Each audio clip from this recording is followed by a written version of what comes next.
माहेर फार जादुई शब्द आहे. हा शब्द जरी उच्चारला तरी मन भूतकाळातल्या आठवणीत रमतं. काय असतं माहेर? सकाळी सकाळी अलार्म लावून उठण्याचं टेन्शन नसतं.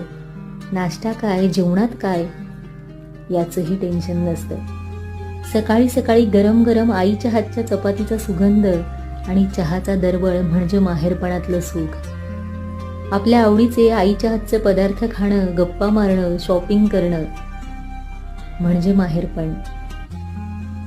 कधी कधी आपण आपल्या सुखासाठी माहेरी जातो आणि कधी कधी आपल्या आईला आराम मिळावा म्हणून लेकी सुद्धा माहेरी जातात. माहेराहून निघताना आईचं भरभरून देणं आणि वडिलांना कितीही नाही म्हटलं तरी खर्चायला पैसे राहू दे म्हणजे माहेरपण.